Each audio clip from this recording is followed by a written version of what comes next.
Picture Greenwich Palace, September 7th, 1533, a royal birth that should have been triumphant. King Henry VIII, after breaking with Rome and risking everything for a son, is handed a daughter instead, Elizabeth. The celebrations are tinged with disappointment. Anne Boleyn's promise of a prince has failed. Elizabeth's arrival is seen as a political disaster, her mother's failure and her father's frustration. From her first breath, Elizabeth is a princess, but not the one anyone wanted. Elizabeth's world shattered before she was even 3 years old, her childhood marked by sudden tragedy and uncertainty. Her mother, Anne Boleyn, was executed on false charges of treason and adultery, and Elizabeth was declared illegitimate by her own father, King Henry VIII. Stripped of her royal title, she became simply the Lady Elizabeth, a royal outcast living on the fringes of the court, her future uncertain. Sent away to Hatfield House, she lost not only her mother and her status, but also the affection of her father. Yet, despite these losses, Elizabeth endured. In exile, she received a remarkable education, mastering 6 languages and impressing her tutor, Roger Ascham, with her sharp mind and insatiable curiosity. Her intellect became her shield, teaching her caution, patience, and the art of political survival in a world where a single misstep could be fatal. She learned to be invisible, to observe quietly from the shadows, and to never draw attention to herself unless absolutely necessary. Elizabeth watched as her father married 3 more times, each new queen a living lesson in the dangers and shifting loyalties of court life. Catherine Parr, Henry's last wife, finally reunited Elizabeth with her siblings and brought a brief, fragile sense of family back into her life. But Elizabeth never forgot how quickly fortunes could change, and how love and security could vanish in an instant. She trusted no one completely and learned to be careful above all else, always watching, always wary. Her early years forged her resilience and intelligence, shaping her into a young woman who would not be easily broken. Even as a forgotten girl in the countryside, she was quietly preparing herself for something greater, nurturing her ambition in secret. The Tudor court was ruthless, filled with intrigue and betrayal. But Elizabeth was learning how to survive its dangers and play its deadly games. She would never again take her safety for granted, knowing that trust could be a fatal weakness.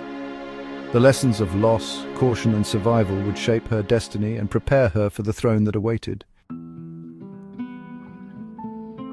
After Henry VIII's death, Elizabeth's young brother Edward ascended the throne as King Edward VI. The court was filled with uncertainty, but for a brief period, Elizabeth found a measure of safety under her brother's reign.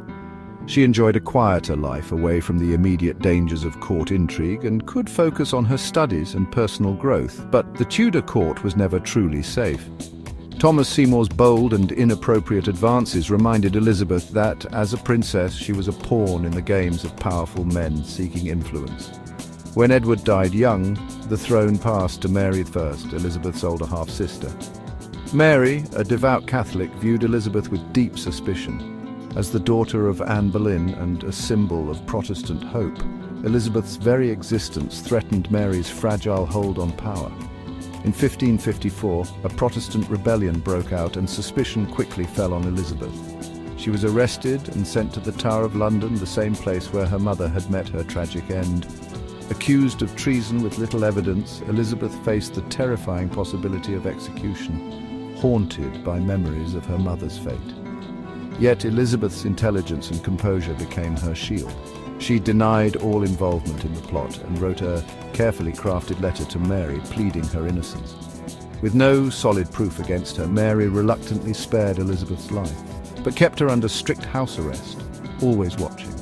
The ordeal left Elizabeth deeply shaken, but also wiser and more cautious than before. She realized that to survive and one day rule, she would have to navigate suspicion, betrayal, and constant danger. The lesson was clear: survival in the Tudor world demanded patience, strategic thinking, and unbreakable resilience. The memory of her imprisonment in the Tower would haunt her for years, shaping her every decision. Emerging from captivity, Elizabeth was more determined and vigilant than ever before. The path to the throne was fraught with peril, and every step forward was shadowed by risk. But Elizabeth had learned how to walk it, armed with the hard-won wisdom of survival. Mary's reign was a time of anxiety for Elizabeth, who played the obedient subject while waiting for her chance. When Mary died in 1558, Elizabeth was proclaimed Queen at Hatfield. The people of England, weary of religious turmoil, greeted her with hope and celebration. Elizabeth's coronation was a spectacle, the first under Protestant rites, signaling a new era. She engaged with her subjects, promising unity and pride. The unwanted daughter was now the undisputed monarch. Her journey from outcast to queen was complete. Elizabeth's reign began with a bond of trust between her and her people. She understood the power of public image and used it to her advantage. Her coronation was not just a ceremony, it was a statement of change. England was ready for a new beginning. Elizabeth's age had begun. The nation looked to her for stability and hope. She was determined not to disappoint. Elizabeth inherited a divided, bankrupt kingdom with deep scars left by years of religious and political turmoil. The country was uncertain, its people anxious about the future, and the court itself was a nest of rivalries and suspicion. Her first move was to choose wise advisors, especially William Cecil, her chief minister. Cecil became her most trusted confidant, guiding her through the treacherous waters of politics and helping her build a stable government. Elizabeth encouraged open debate among her council, valuing different opinions, but she made it clear she alone decided. Her sharp intellect and quick wit kept her advisors on their toes. Religion was the greatest challenge. England was torn between Catholics and Protestants, each side fearing persecution and hoping for dominance. Elizabeth's religious settlement of 1559 created a moderate Church of England, blending old traditions with new reforms. This careful balance was designed to unite her people and avoid the bloodshed of previous reigns. It was a compromise that kept the peace, if not pleasing everyone. Many grumbled, but most accepted her authority, grateful for stability after years of chaos.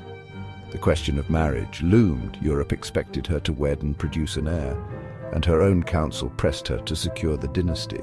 Suitors lined up from across Europe, but Elizabeth used marriage as a diplomatic tool, skillfully playing one proposal against another, never committing to any. Her refusal to marry frustrated her council but kept her in control, allowing her to remain independent and unpredictable to foreign powers. She turned her single status into a strength, keeping rivals guessing and maintaining her authority as England's sole ruler. Elizabeth would not be ruled by a husband, refusing to share her power or risk a nation's independence. She was determined to be the master of her own fate, making decisions with confidence and resolve. Her court was a place of intrigue, filled with ambitious courtiers and shifting alliances, but she balanced factions skillfully, always staying one step ahead. Elizabeth's independence became her greatest asset, earning her respect at home and abroad. She ruled as a queen who answered to no one, forging her own path and shaping the destiny of England for generations to come. Elizabeth's greatest foreign threat was King Philip II of Spain. English support for Protestant rebels and the execution of Mary, Queen of Scots, pushed Philip to invade. In 1588, the Spanish Armada set sail. Europe watched as England faced annihilation. Elizabeth rallied her troops at Tilbury, declaring, "I have the heart and stomach of a king." The English navy, smaller but faster, used clever tactics and fireships to scatter the Armada. A fierce storm finished the job. The Protestant wind destroyed the Spanish fleet. The invasion failed spectacularly. England's victory secured Elizabeth's throne and national pride. The defeat of the Armada marked England's rise as a naval power. Elizabeth's leadership in crisis became legendary. The question of Elizabeth's marriage never faded. She entertained proposals but always refused, famously declaring herself married to England. This was both a personal and political choice. She valued her independence above all. Elizabeth had seen the dangers of royal marriages firsthand. By remaining single, she kept power in her own hands. Her virginity became a symbol, transforming her into the Virgin Queen. This image was powerful propaganda, linking her to purity and the Virgin Mary. She was celebrated as Gloriana, a mother to her people. The cult of virginity elevated her above court politics. Elizabeth's refusal to marry kept courtiers vying for her favor, preventing any one faction from dominating. She used her single status to control her court and her country. England was her only true partner. She was married to her nation, and her people were her legacy. Elizabeth mastered the art of royal image. Without modern media, her public appearances were grand performances. Her elaborate wardrobe and jewels projected power and wealth. Portraits depicted her as ageless and iconic, symbols of her authority. Elizabeth's charisma and wit charmed subjects and foreign ambassadors alike. She balanced majesty with accessibility, forging a personal bond with her people. Her leadership style was a careful act, delaying decisions, encouraging debate, and playing advisors against each other. This kept her options open and prevented any single faction from gaining too much power. Ultimately, she ruled as an absolute monarch. The final word was always hers. Elizabeth proved a woman could rule as effectively as any king. Her reign was built on image, intelligence, and personal connection. She redefined what it meant to be a queen. In old age, Elizabeth's court changed, her closest advisors gone, new ambitious courtiers circling. Economic troubles and war darkened her final years, but her popularity endured. Her golden speech in 1601 was a heartfelt farewell to her people. Elizabeth died in 1603, ending the Tudor dynasty. The crown passed peacefully to James VI of Scotland, her cousin. Her funeral was a moment of national mourning. The Queen, once seen as a disappointment, became the mother of her nation. Elizabeth's legacy was immense. She left England stronger, more confident, and culturally vibrant. Her reign saw the rise of Shakespeare and the defeat of the Armada. She brought stability after decades of turmoil and laid the foundation for modern England. Elizabeth gave her people a sense of national identity. She was the last and greatest Tudor, a true Renaissance ruler. The Golden Age ended with her, but her legend endures.